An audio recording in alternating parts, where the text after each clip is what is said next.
Ako nga pala si Pepet, simpleng fish keeper. Vlogger na ata ako eh. Kaya tara, samahan niyo ako. Guys, magandang hapon sa inyo. Magandang hapon din sa lahat ng mga solid natin taga-suporta dyan. Mag-ingat kayo palagi ah. Bali ngayon guys, may konting share lang ako sa inyo. Bali may papakita ako sa inyo guys kasi syempre yung iba nating mga newbie dyan, baka na-experience nyo rin to.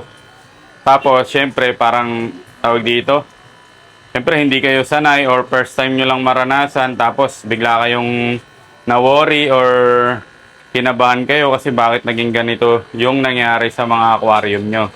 Eto guys, papakita ko sa inyo. Yan guys. Kung makikita nyo, sobrang labo ng tubig, di ba? Yan. Tapos eto pa guys. Ayan o, labo ng tubig. Ba? Ayan o, sobrang labo. Kahit itong grooming tank ko guys. Ayan o, grooming tank ko, labo. Di ba? Ayan o, labo niya no. O, ito pa guys o, labo.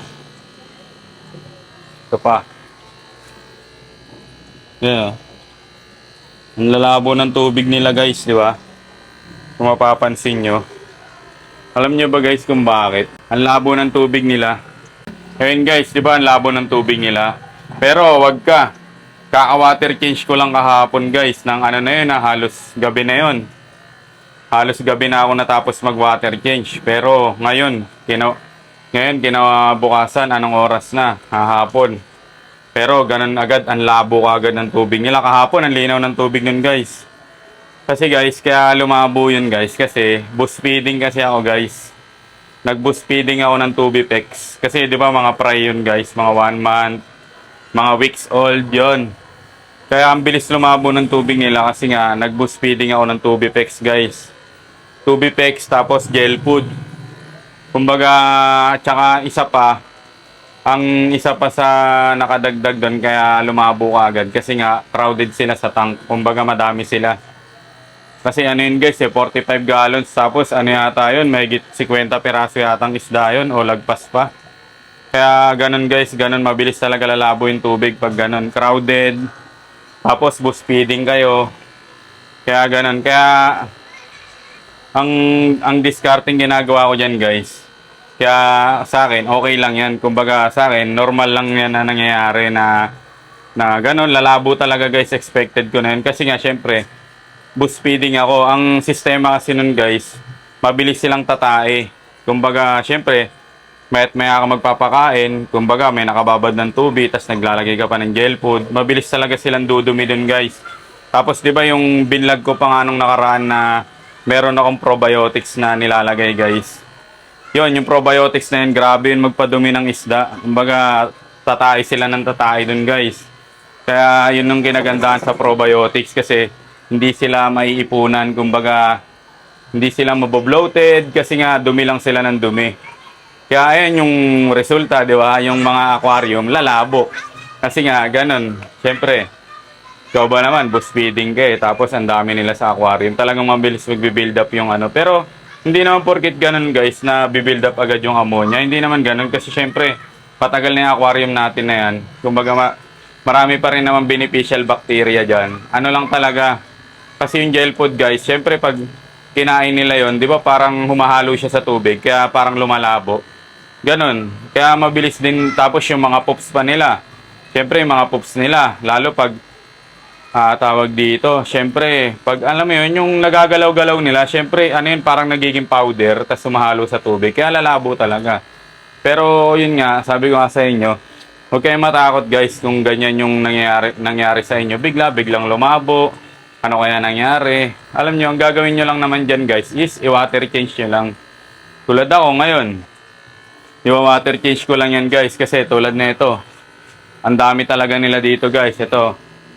Ang dami nila dyan. Ngayon, tingnan nyo, kahit naka-filter sampayan guys ha. Kumbaga, ayan o.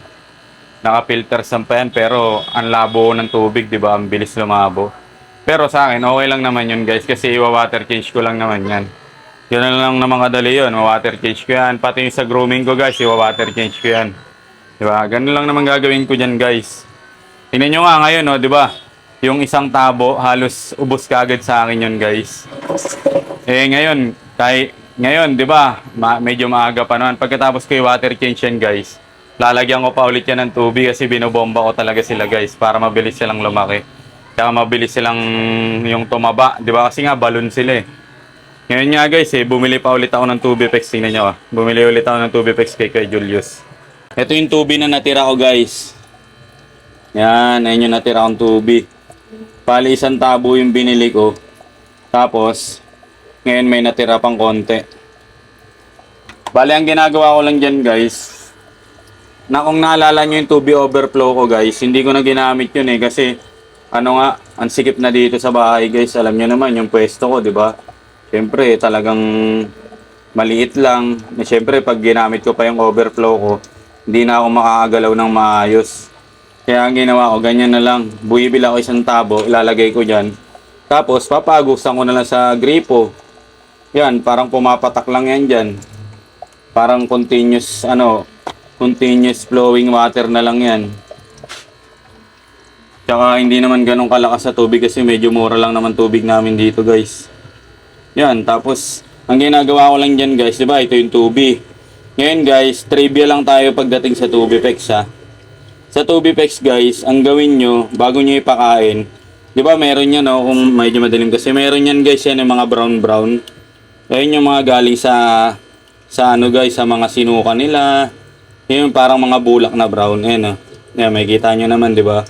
Yung, di ba, ito, pula. Tapos yan, may mga brown-brown. Ang gawin nyo lang, guys, siphon nyo lang, guys, ganito. Yan, oh, siphon nyo lang yan. Yan. Tapos, alisin nyo na, guys. Ito, guys, oh. Oh, maganda to, guys. Bili kayo na ito. Ang tawag dito, yung, ano ba to? Berkey Buster ba yun? Basta gano'n, yung parang thermometer na malaki. Ay, thermometer yung parang dropper na malaki, guys. Yan. So, kung gusto nyo, guys, ilalagay ko na lang yung link dyan sa description para makita nyo rin. Maganda rin to, guys, gamitin. Panghigop to ng mga poops. Ng mga poops ng isda, ng mga, kunyari, may mga planggana kayo, tas mga fry doon.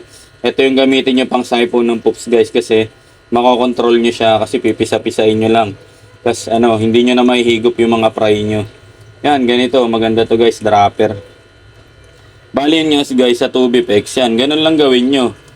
Alisin nyo muna yan, yung mga brown-brown na yan, ihigupin nyo. Para hindi makain ng isda natin. Lalo, syempre, guys, kahit sabihin mong hindi kinakain ng isda yan, guys. Pag yung isda nyo, gutom na gutom, di ba, pansin nyo, pag nilagay nyo yan, puta, pag-agaw-agawan nila yan, guys, syempre, gutom yung isda nyo, hindi na nila alam yan kung nakakain na ba nila yan o hindi. Syempre, kumbaga, kagat lang ng kagat yun, guys, eh. Kung makain nila yan, guys, syempre, mamaya magkasakit pa yung isda nyo, di ba? Yan, tapos yung tubig nyo, guys, pag alam nyo naman na, kunyari, hindi ganyan yung ginagawa nyo, hindi flowing water, kunyari, naka-aerator lang yung tubig nyo, dapat 2 beses nyo linisan or 3 beses kasi mabilis dumumi yun, guys. Tsaka mababaho yung tubig nun. Kaya dapat sa umaga, water change nyo. Tapos, guys, pag i-water change yung tubig, alisin nyo yun. Iusog nyo lang ganyan. Iusog nyo ng ganyan, guys. Iusog nyo. Ang tendency kasi nun, guys, pag inusog nyo yun, di ba yung dito sila galing kanina. Pag inusog nyo yun, guys, may maiiwan dyan na parang naipon na brown. Yun yung mga patay, guys. Ganon kasi yun, yung mga patay na bulate, may iwan yun dyan. Kaya dapat masipon nyo yun. Kaya dapat pag magwa-water change kayo, bago nyo itapon yung tubig, iusog nyo muna yung Tubipex or buhatin nyo, ganon. Hindi naman niya maghiwalay-hiwalay agad. Iusog nyo lang, tapos isipon nyo yung mga nasa ilalim yung mapupunta dito. Alisin nyo yun kasi mga patay na yun, guys. Baka makain pa ng isda nyo yun. Delikado yun. Magkakasakit isda nyo dun, guys. Nangyari na sa akin yun, eh. Nagkasakit yung mga isda ko dahil nakain nila yung mga dumi. Yan, ganun lang naman, guys. Yan, pag ganyan, nasipon nyo na yung mga dumi, pwede nyo napakain yan. Or kung gusto nyo, para safe at kumbaga, panatag talaga kayo, ang gawin nyo na lang, guys, kuha kayo dyan, tapos lagay nyo dun sa BBS net. yung BBS net guys, lagay nyo, tapos paagusan nyo ng tubig. Kumbaga, iwashingan nyo ulit ng, ng gripo. Para talagang sigurado kayo na malinis talaga bago nyo ipakain sa mga isda nyo. Yan, ganun lang naman yung trivia ko sa Tubipex guys. Eh yan, talaga, mabisa talaga yan, pakain sa mga sa mga binubos natin, sa mga fry. Simula guys, 3 days 3 days old guys, kumakain na ng Tubipex yun, tumutuka na yun. Ito yung example ko sa inyo guys, oh. Yan yung example ko sa inyo guys. Ano pa lang yan guys, 3 days pa lang yung mga fry na yan. Pero yung, tingnan may nilagay akong Tubipex. Konti na nga lang guys, kanina malaki yan Kanina malaki yan tubi na yan, ngayon ang konti na lang Kasi guys, tumutuka na yan ng Tubipex. Lalo kung yung nabili yung Tubipex is Pino. Yung tipong talaga, maliliit na bulati na payat. Yun, maganda yun guys. Ang ganda yung pakain sa mga isda natin. Yun yung tinatawag na makunat, tas Pino talaga. Kaya yung masabi ko sa inyo guys na kung makakabili kayo ng ganun Tubipex, ang sarap i-boost feeding nun kasi nga pinong-pino yun. Tuwan-tuwa yung mga isda natin dun guys. Tsaka kumbaga malinis na malinis pa yun kasi nga maliit pa yung bulati na yun Ayun mga 3 days old yan guys. Kaya kung magpapakain kayo, magbo-boost feeding kayo guys, Tubipex, pwede na kayo maglagay niyan sa 3 days old na fry. Ayun tingnan yung gaganda niya 3 days old pa lang yan guys, pero pansin nyo medyo may malalaki na Ganun naman talaga, hindi, yung iba talaga merong nauunang lumalaki guys, kasi kumbaga may mga alpha. Ayun gaganda ng mga ulo niyan guys, mga pulang-pula. Ayun mamaya lalagyan ko ulit yan guys. Pero ang gagawin ko guys, sa siphon ko yan. Ito guys, ito pala yung kinahalagahan nito guys, itong dropper na to. Dirty Buster yata tawag dito guys, ayan ang kinagandahan dito guys, pag ito yung ginamit nyo sa tank ng mga fry nyo. Ayan, di ba? Syempre, mga fry yan Pag siphon ginamit nyo dyan, may higop at may higop sila. Pero guys, pag ito ginamit nyo, ganito lang, makakontrol nyo. Tingnan nyo guys Ayan ayan, mga pops na nila yan guys. Di ba? Ayan makakontrol nyo lang. Di ba? Ganun lang, tas mawawater change yun na guys. Mahihigop nyo na yung mga poop nila. Ayan, higupin ko na rin yan guys. Di ba? Tas eto, tatapon nyo na di ba? Ganun lang. Hindi na wala na yung mga poops nila guys, di ba? Tapos, pwede na lang ulit kayo magdagdag ng tubig. Di ba? O kaya isipon nyo pa ulit, tapos magdagdag kayo ng tubig, yan. Tingnan nyo guys yung ko ginawa ko. Boost feeding yan guys.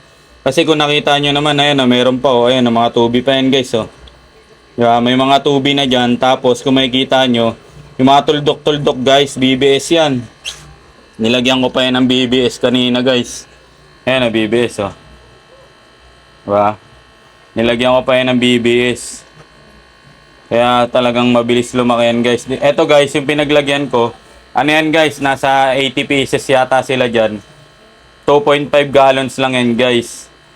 Syempre 3 days pa lang naman sila. After yan guys, siguro pag nag 1 week yan, ilipat ko na yan sa mas malaking tank para mas mabilis na silang lumaki. Ngayon kasi syempre, maliliit pa sila. Kumbaga, kailangan nila mag-focus sa pagkain. Yan, kailangan nila mag-focus sa pagkain guys. Tapos yun nga, yung tulad nga ng sinabi ko sa inyo kanina, ay nung mga nakaraang vlog ko. Diba, syempre, alam nyo naman, nandito ako, diba? Kumbaga, nagbi-video-video ko sa kanila. Tingnan nyo, i-stack up lang sila. Diba, ayaw nila kumain. Kumbaga, parang sila natatakot. Kaya nga sinasabi ko sa inyo guys, kung magpapakain kayo ng mga fry nyo, huwag nyong babantayan. Kasi matatakot yan sila Tingnan nyo, i-stack up lang Ayaw nila gumalaw, ayaw nila lumangoy, ayaw nila kumain kasi nandito ako Pero guys, pag umalis ako, kakain yan. Tutuka lang ng tutuka yan. Kaya ang payo ko lang din sa mga newbie natin, kung magbo-booster kayo ng fry, huwag nyong babantayan. Yun lang naman. Para at least, malaya silang makakain. Kasi yun lang, parang kain lang sila ng kain. Kasi pag nandyan nga tayo, tingnan nyo, natatakot sila di ba? Guys, bali ngayon guys, di ba? Di ba sabi ko nga sa inyo kanina, ang labo ng tubig ng mga aquarium ko, di ba? i-water change ko pa yun. Ngayon, syempre, maaga pa dahil nga binuboost feeding ko sila. Ang sistema, yung tubifex ko na natira doon, hindi nakakaabot yun. Kumbaga, pang isang aquarium na lang yung ganong karami. Kaya nag-order pa ulit ako kay Kuya Julius. Di ba guys, kilala niyo si Kuya Julius? Yung binablog ko lagi na binibili ako ng mga live foods. Hindi na kasi ako nakapunta sa kanila kasi nga sinusundo ko na yung anak ko sa pumapasok na kasi yun sa school. College na kasi yun guys eh. Joke lang guys, kinder pa lang yun. Sinundo ko na yung anak ko. Siyempre, hindi ko na masikaso pumunta sa kanila. Kaya, nagpapalalamove na lang ako guys.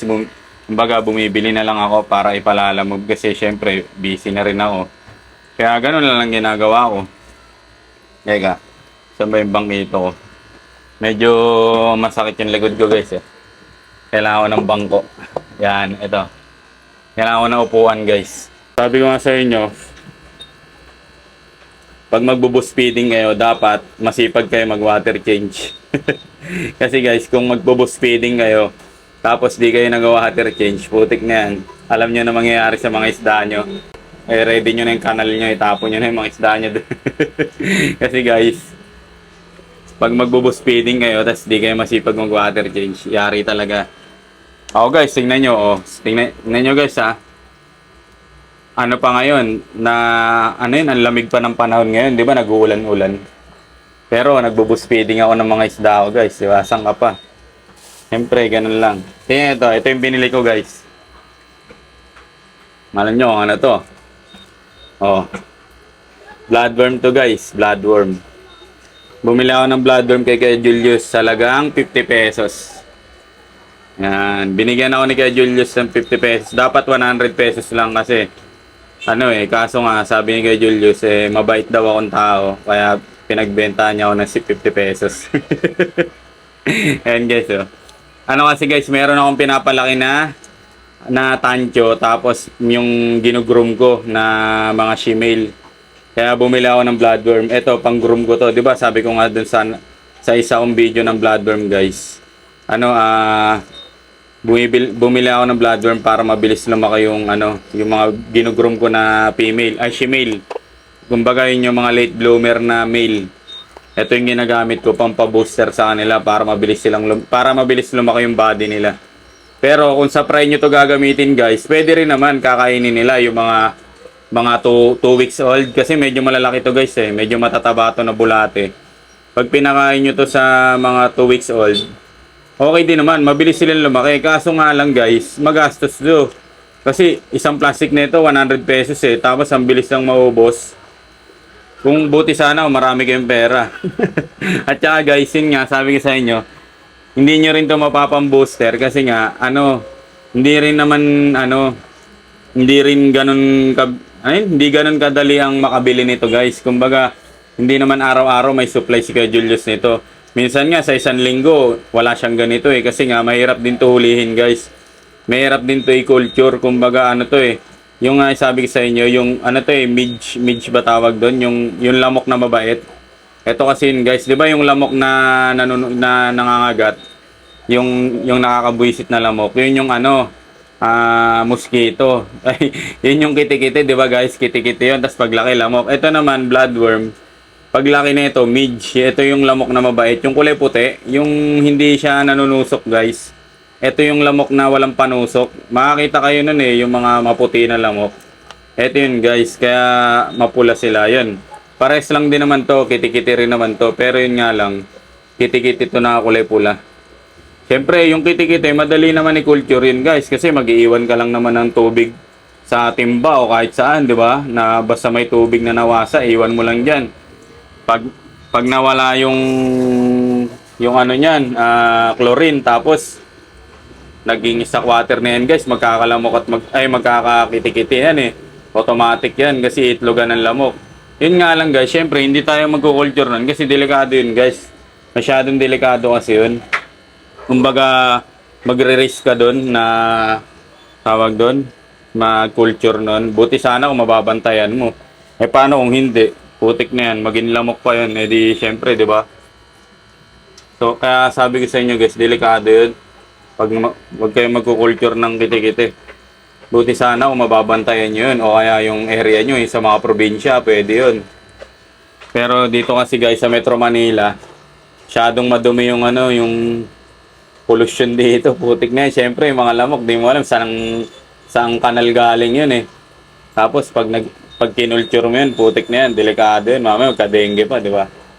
Kaya ito guys, ito, bas yun nga, sabi ko sa inyo, itong bloodworm, mabisa to guys.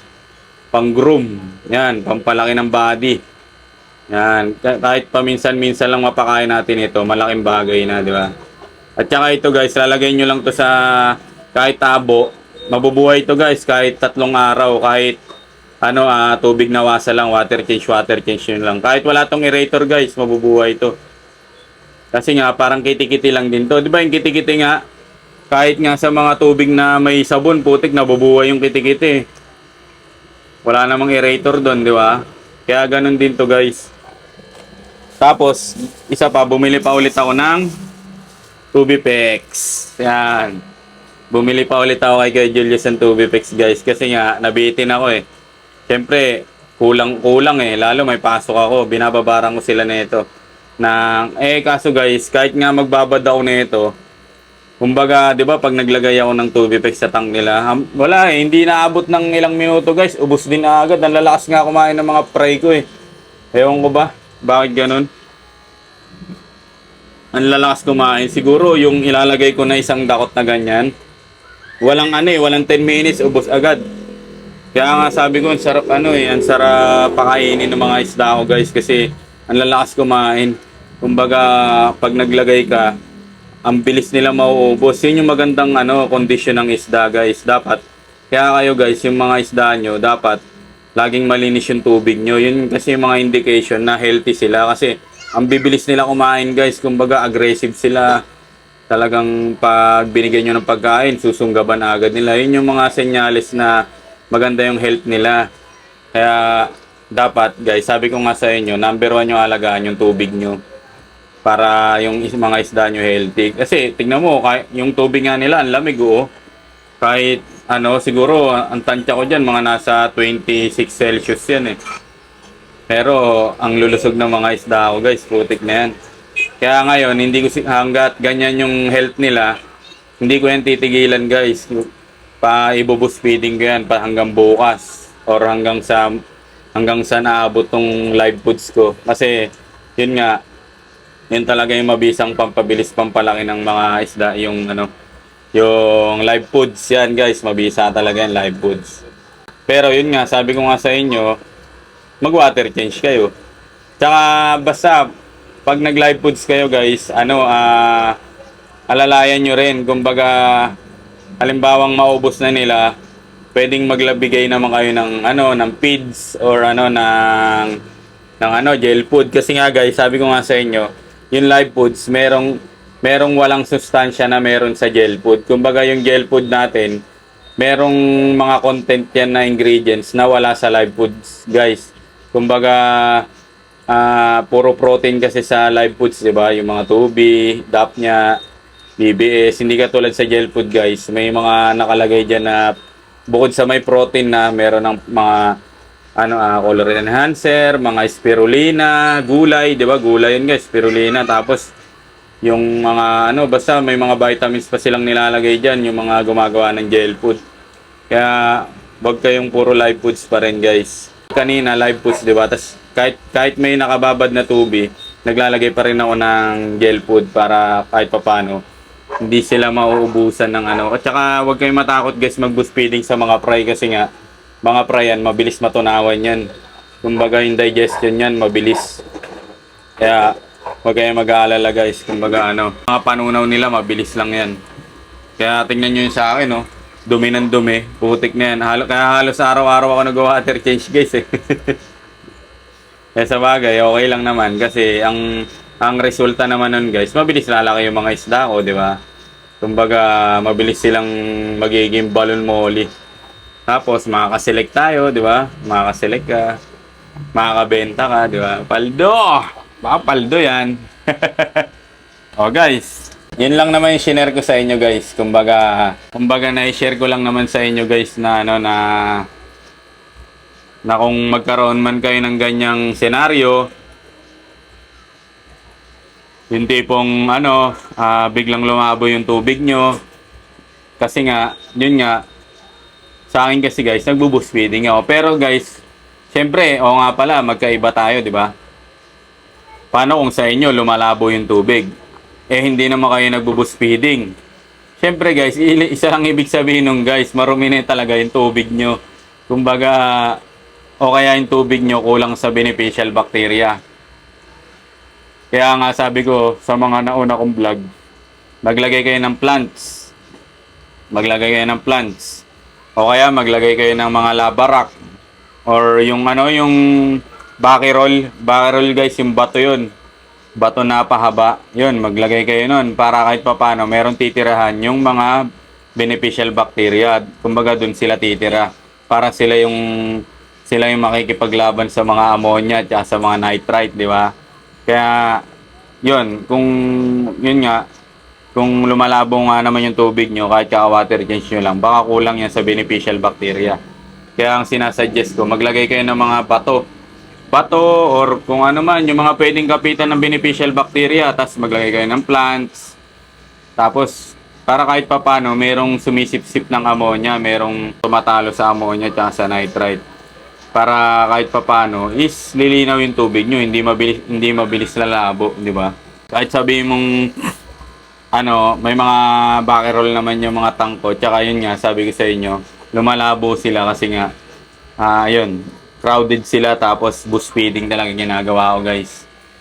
Eto guys, tignan nyo. Kahit crowded sila tapos boost feeding ako, ang linaw ng tubig, di ba? Oh, di ba? Yung sinasabi ko sa inyo, guys. Kasi tignan nyo naman yung plants niyan, guys. Yung ang bulya yung plants na yan, ang lago. Diba? Grabe, lago niyan, guys, oh. Kaya kung makikita nyo, kahit boost feeding ako dyan, guys, tsaka marami sila, ang linaw pa rin ng tubig, diba? Oh, ang linaw. Oh, diba? Ayun yung mga pops nila, guys, oh. Pero ang linaw pa rin kasi nga, guys, ang ganda ng halaman ko dyan, ang lago. Ayun, oh. Ang lago niyan, guys, oh. Ang bulya. Diba? Tas partida, may alat pa yung tubig nila. Kaya meron lang talagang plants, guys, na na namamatay sa tubig na may asin. Pero ito, guys, yung ambulya, safe yan.